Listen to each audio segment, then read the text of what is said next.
Hi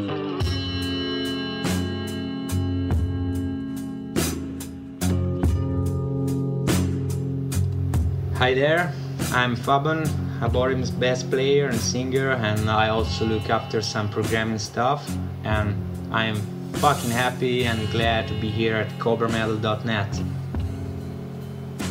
So greetings to you, and thank you so much again for agreeing to do this interview. How are you these days? The last days have been for a bit of relaxing and enjoying my spare time. In a few days I'll come to visit you in California, and I'm actually planning this trip very well, as I really care about it.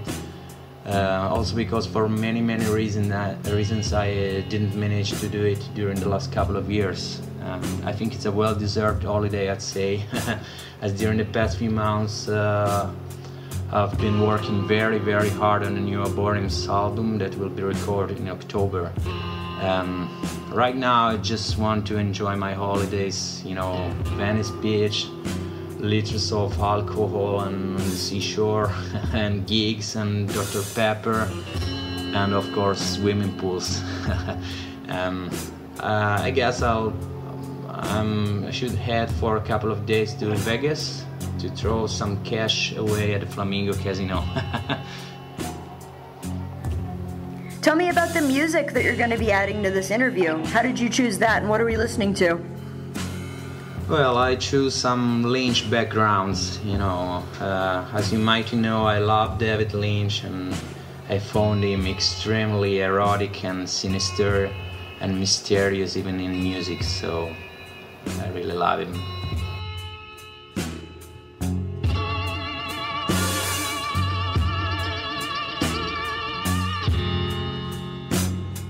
So for those out there who might not be aware yet, what's up with Stridulation Records, the new record label that you started back in February with two of your friends? I know that on the website it says that you're going to be incorporating all different kinds of genres on the label. So what sort of music do you hope to be signing? And do you guys have anybody signed to the label already, or are you looking at anybody in particular? And how did you choose the name of the label? What does that mean? Stridulation is fresh off the ground, and we have been a bit slow starting because we want to really search hard for artists, all three of us, like 100%, so that we can really put all of ourselves into our releases. That said, we haven't found the right band just yet, but all of us have projects that will be releasing on Stridulation in the meantime, so right there's 3 upcoming releases. Yeah, the name was chosen for a philosophical reason. You know, there is a giant green pill, just like the one on our logo, who handles this typical stridulation sound for mating purposes and to convince the female to uncoil. And the interesting thing is that the female of that species does not actually hear the sound that the male makes, and yet somehow she doesn't coil for the him. So scientists are still trying to figure that one out. But the point is this, you know, the music we will be releasing is our mating call to listeners. We want them to uncoil and get absorbed by the music we release, and we will continue making music even if the general public does not hear us.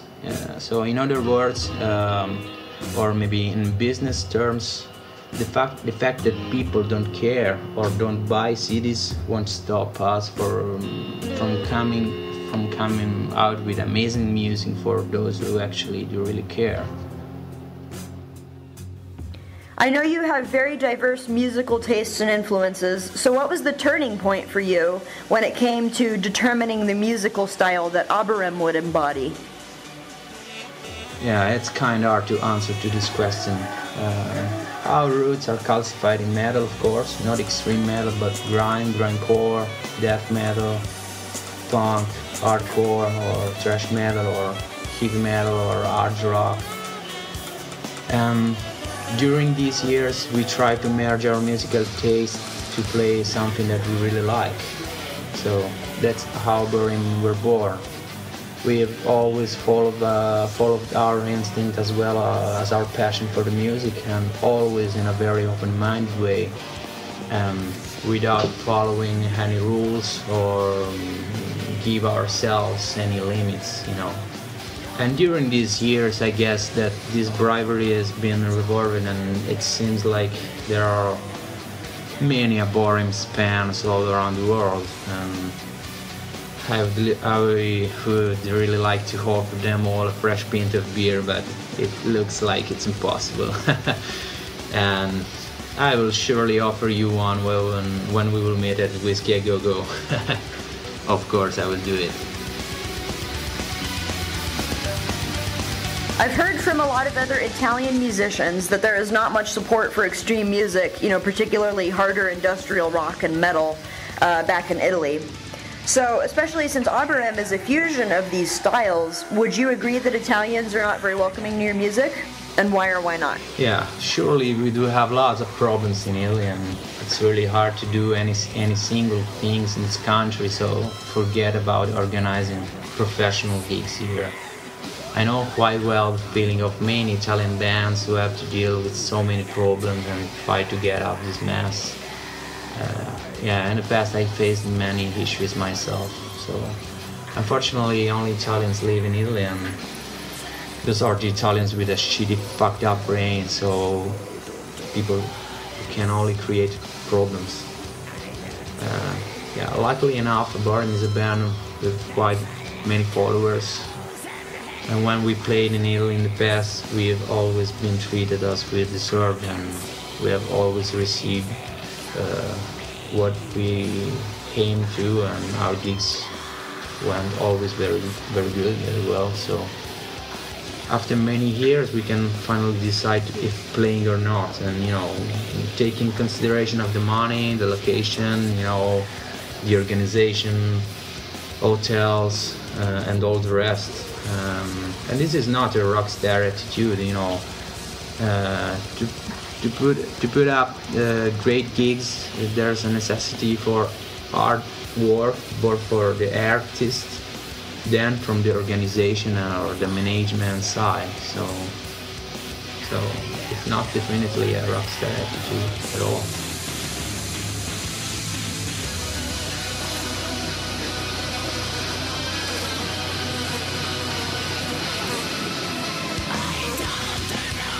Because of the Twin Peaks reference on the Fire Walk With Us album, I was wondering what besides that are some of your favorite television shows and movies, and how they have influenced your music in any way.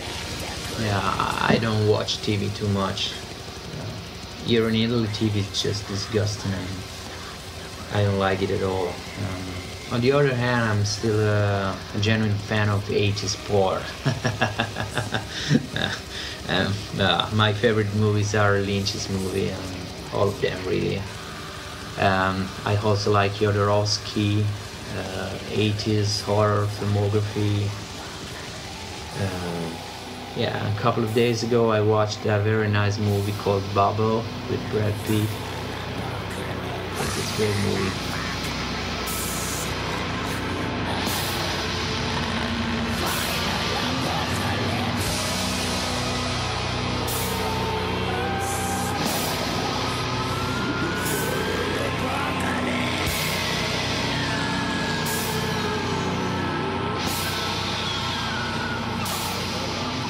You recently added an updated version of the ABORYM fan wall.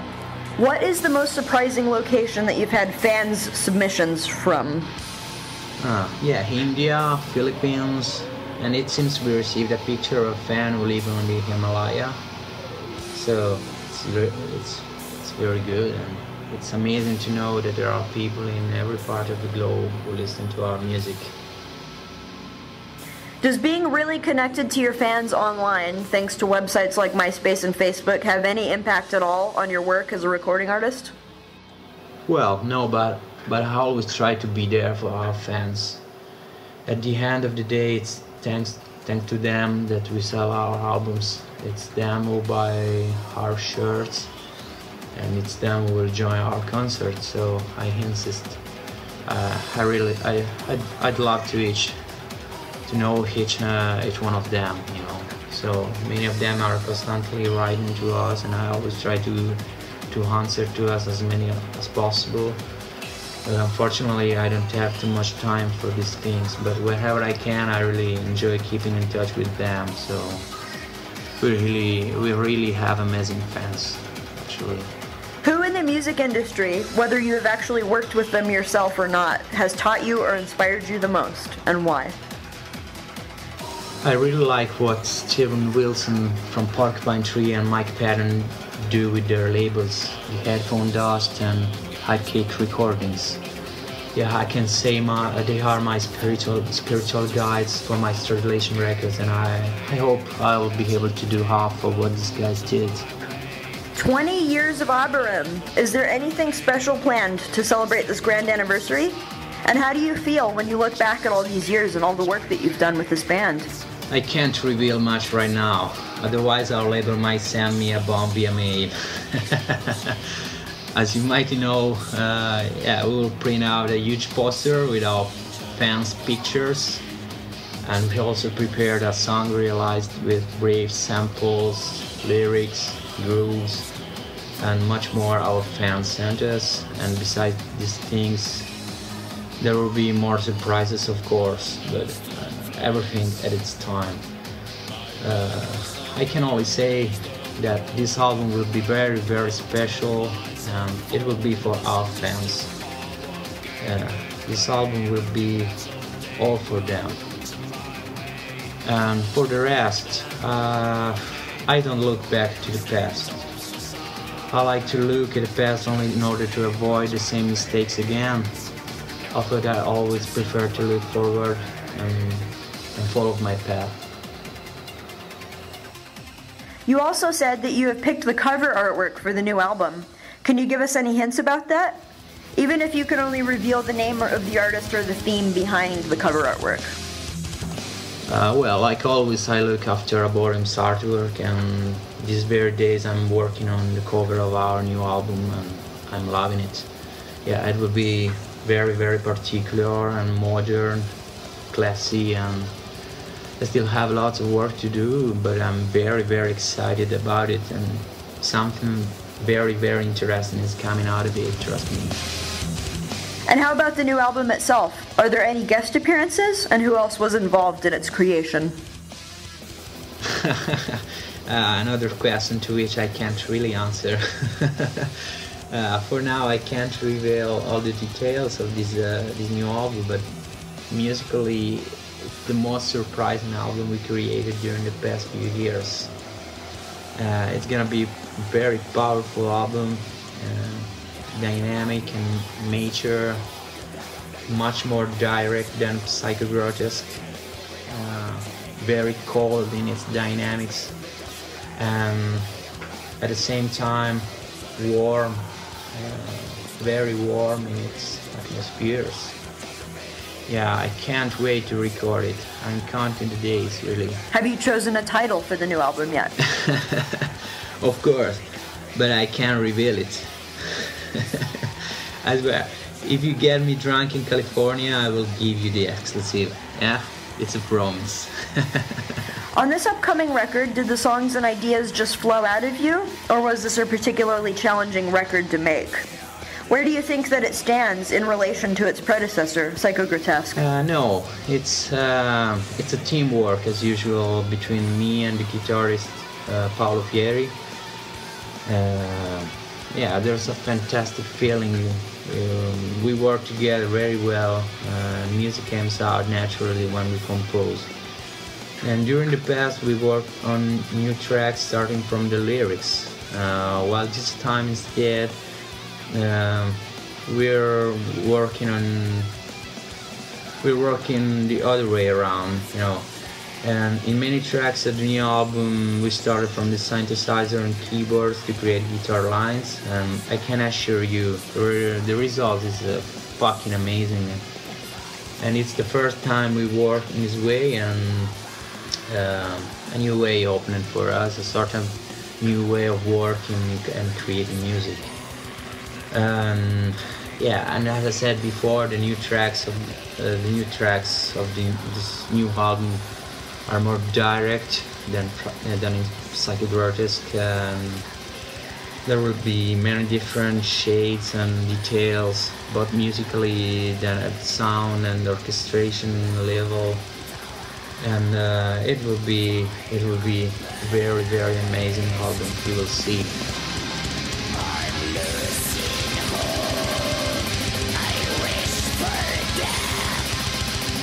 On Psychogrotesque, the theme was about the mental fragility of mankind being broken by society and things of that nature. How do you get into the mind frame of writing lyrics, and where do you draw inspiration from when you do this? Yeah, my only real source of inspiration during the past few years is the traffic in the city and the trips in the metro. Yeah, I get inspired a lot by looking at people, you know, their way of behaving, what people tell each other, as well as their silences and their expressions, their joys or their fears. Yeah, I like looking at people. And I also get inspiration by the sky, you know, the stars, by watching documentaries on astrology. Yeah, it's really fascinating, and I quite often start asking myself so many questions, trying to find the answers. Yeah, many artists get their inspiration from the dark periods of their lives, when they are depressed and all they see is black, you know.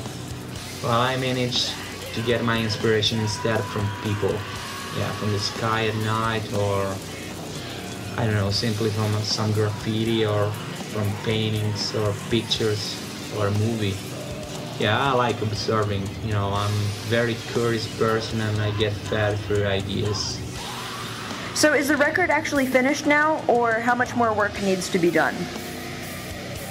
Yeah, we finished it. At the moment we are taking a break, you know. I will finish writing the lyrics in California, in Los Angeles, and we will start recording in October. Yeah, there will be still many things to do, but I'm just taking about small details that we can manage in a short lapse of time. Does ABORYM plan on being a live touring band after this record? Please say yes. Okay, this time a preview. Yes, yeah, we will play again live. I don't know when, but we are working hard to bring ABORYM back live.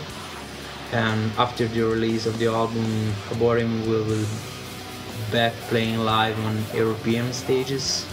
And I really hope in the States as well. Yeah, I really would like to play there. How did you and Attila come into contact with each other? Yeah, many years ago via phone. I called him to ask him his address because I wanted to send him a CD with some recordings of ABORYM to know his own opinion about it. And then we became friends, and you know the rest, you know. We are not in touch anymore. We rarely talk. Yeah, everyone is following his own way, yeah. What message do you hope to convey to the listeners through your music? What do you like to get people thinking about? I just like people to start thinking with their own brain. Yeah, only this.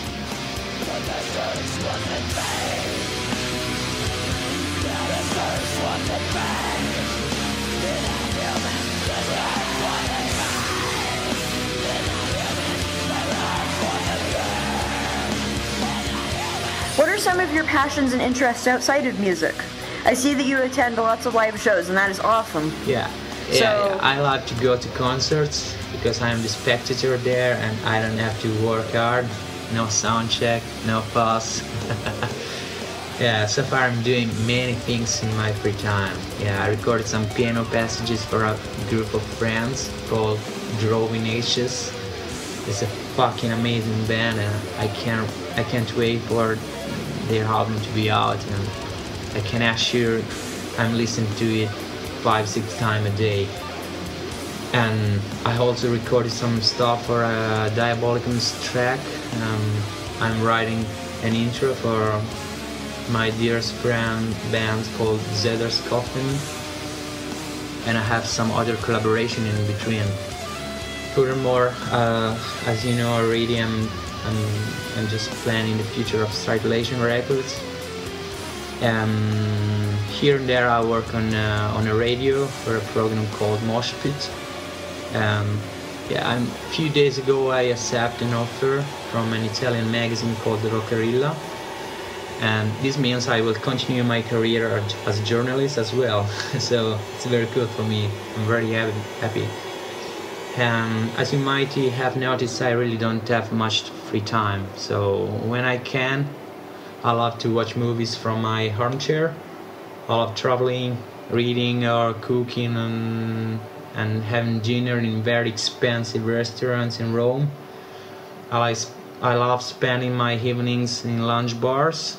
I love taking pictures of weird things such as mechanical stuff, wheels, iron materials, things like that. You're always finding and exploring new music. What have you been listening to lately? When I write music for ABORYM, I normally prefer to not listen to anything. Now that the album has been written, I jumped again back into the music, and lately I've been listening to the album by Stormcrow called Disposition to Tyranny, the album by Zedder's Coffin, the new Slash one, and the new Motley Crue track called Sex. Not to forget the new album by Mark Tremonti and Audrey Tentacles, and Somewhere in Time by Maidens. I've been certainly listening to other things, but I can't remember right now.